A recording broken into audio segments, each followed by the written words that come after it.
Welcome friends, বন্ধুরা আজকের ভিডিওতে আমরা আলোচনা করব দ্য আইজ হ্যাবিট থেকে সম্পূর্ণ SAQ সাজেশন, যেগুলো পড়ে গেলে তোমাদের সম্পূর্ণ ধারণা তৈরি হবে এবং তোমরা 100% কমনও পাবে। তো চলো দেখে নিই এক এক করে। প্রথম প্রশ্ন, up to which station did the narrator travel alone in the train? কোন স্টেশন পর্যন্ত ন্যারেটর একা একা ট্রেনে ভ্রমণ করছিল? উত্তরটা কী হবে? The narrator travelled alone in the train up to Rohana, অর্থাৎ রোহানা পর্যন্ত ন্যারেটর একা একা ভ্রমণ করছিল। Next, where was the narrator going? আর ন্যারেটর কোথায় যাচ্ছিল? The narrator was going to Dehra and then to Mussoorie, অর্থাৎ দেরা থেকে মুসৌরিতে, প্রথমে দেরাতে তারপরে মুসৌরিতে। Where did the girl get in to the train? মেয়েটি কোথায় ট্রেনে উঠল? The girl got into the train at Rohana, অর্থাৎ মেয়েটি রোহানাতে ট্রেনে উঠল। যত অবধি ন্যারেটর একা একা এসছিল। 4 নম্বর প্রশ্নটি দেখে নাও। Where did the girl get down from the train? মেয়েটি কোথায় ট্রেন থেকে নেমে পড়ল? The girl got down from the train at Saharanpur. তাহলে উঠেছিল কোথায়? রোহানাতে, আর নেমে গেল কোথায়? সাহারানপুর। একদম clear. Next, who came to the station to see the girl off? অর্থাৎ মেয়েটিকে স্টেশনে বিদায় জানাতে কে এসেছিল বা কারা এসেছিল? Probably the girl's parents came to the station to see her off. সম্ভবত তার বাবা মা এসেছিল তাকে বিদায় জানাতে স্টেশনে। 6 নম্বরের প্রশ্নটি দেখে নাও। What did the couple seem very anxious? অর্থাৎ এই যুগলটিকে কি বিষয়ে খুবই উদ্বিগ্ন দেখাচ্ছিল? তাহলে উত্তরটা হবে the couple seemed very anxious about the girls comfort. মেয়েটির আরাম নিয়ে খুবই উদ্বিগ্ন ছিল। 7 নম্বর এটি দেখে নাও।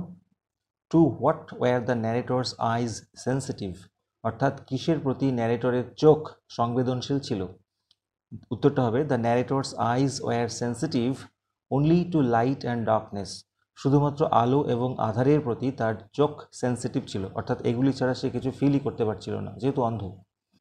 Next, how did the narrator know that the girl wore sleepers? কিভাবে ন্যারেটর জানতে পারলো যে মেয়েটি চটি পরেছিল বা চপ্পল পরেছিল?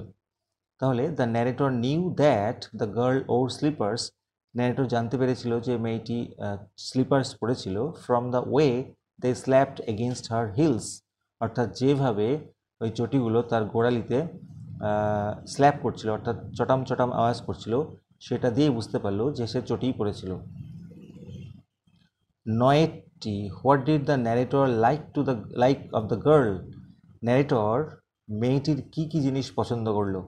The narrator liked the sound of the girl's voice and her slippers, অর্থাৎ ন্যারেটর মেয়েটির কণ্ঠস্বরের সাউন্ড পছন্দ করেছিল এবং তার চটির আওয়াজ পছন্দ করেছিল। দেখে নেব 10 নম্বরটি। What startle the girl? মেয়েটিকে কিসে চমকে দিল? উত্তরটা দেখে নাও। The narrator's voice startled the girl. দেখে নেব 11 প্রশ্নটি।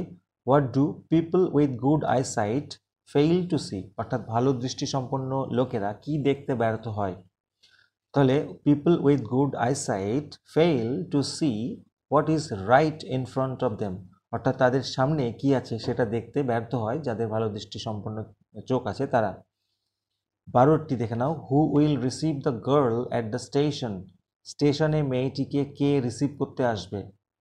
The girl's aunt will receive her at the station, অর্থাৎ মেয়েটির কাকিমা তাকে রিসিভ করতে আসবে স্টেশনে। 13 নম্বর একটি, what is the narrator's opinion about the earns? অর্থাৎ কাকিমা সম্পর্কে ন্যারেটরের কি মতামত? কাকিমাদের সম্পর্কে তিনি কি মনে করেন? The narrator thinks that, narrator মনে করেন যে আর্নস আর ইউজুয়ালি ফর্মিডেবল ক্রিচার্স, কাকিমারা সাধারণত খুব ভয়ঙ্কর জীব হয়। Formidable creatures, very important word. দেখে নেব 14 নম্বর একটি। What according to the narrator is the best time to visit the hills? অর্থাৎ পর্বত বা পাহাড়কে ভিজিট করার জন্য সবচাইতে সুসময় কোনটা ন্যারেটরের মতে? According to the narrator October is the best time to visit the hills, অর্থাৎ অক্টোবর মাসটাই হচ্ছে হিলস ভিজিট করার সেরা সময়। 15 নম্বর একটি। What could the narrator see in his mind's eye? Narrator তার চোখের দৃষ্টি দিয়ে বা মনের দৃষ্টি দিয়ে কি দেখতে পাচ্ছিলেন? The narrator could see in his mind's eye, narrator তার চোখের দৃষ্টি দিয়ে দেখছিলেন টেলিগ্রাফ পোস্টস ফ্ল্যাশিং বাই, অর্থাৎ টেলিগ্রাফ পোস্টগুলি ফ্ল্যাশ বাই করছে, অর্থাৎ শোষো করে বেরিয়ে যাচ্ছে। 16 নম্বর এটি, how did the narrator describe the voice of the blind girl, কিভাবে ন্যারেটর বর্ণনা করলো ওই অন্ধ মেয়েটির কণ্ঠস্বরকে। The narrator describe the voice of the blind girl as a sparkle of a mountain stream, অর্থাৎ পর্বত ঝর্ণার যে স্পার্কল সেই হিসেবে বর্ণনা করলো। How did the narrator describe the love of the blind girl, একই রকম প্রশ্ন, কিভাবে ব্লাইন্ড গার্লের হাসিটাকে বর্ণনা করলো। তাহলে উত্তরটাও আমরা একই রকমভাবে লিখবো আগেরটার মতো, দিয়ে কি লিখবো, as pleasant clear and ringing, অর্থাৎ খুব মনোরম, পরিষ্কার এবং ঝনাত ঝনাত করে আওয়াজ করছিল, এরকম রিঙ্গিং। নেক্সট প্রশ্ন, what seemed to be tantalising to the narrator, ন্যারেটরের কাছে কোন জিনিসটা সম্মোহনী বলে মনে হলো, অর্থাৎ মন হরণকারী বলে মনে হলো। উত্তরটা হচ্ছে the perfume from the girl's hair, হোয়াটের জায়গায় তোমরা শুধু লিখে দেবে the perfume from the girl's hair seemed to be tantalising to the narrator, অর্থাৎ ন্যারেটরের অর্থাৎ মেয়েটির চুল থেকে আসা যে সুগন্ধ বেরোচ্ছিল সেটাই তার কাছে মন হরণকারী বলে মনে হচ্ছিল। দেখে নেব 19 নম্বরের প্রশ্ন, what did the narrator want to know from the new passenger, নতুন প্যাসেঞ্জারের থেকে লেখক কী জানতে চাইলো, বক্তা কী জানতে চাইলো। তাহলে উত্তরটা হচ্ছে the narrator wanted to know, narrator জানতে চাইলো ফ্রম দ্য নিউ প্যাসেঞ্জার, নতুন প্যাসেঞ্জারের থেকে, if the girl's hair was long or short, অর্থাৎ মেয়েটির চুল লম্বা ছিল না ছোট করে কাটা ছিল, এটাই জানতে চাইলো।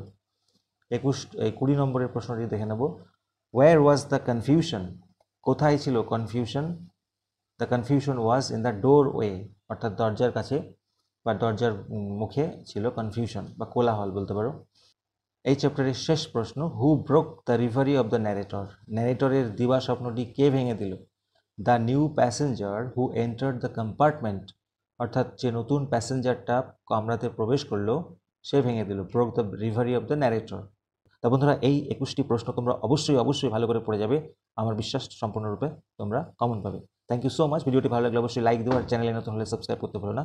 দেখা হবে নেক্সট ভিডিও।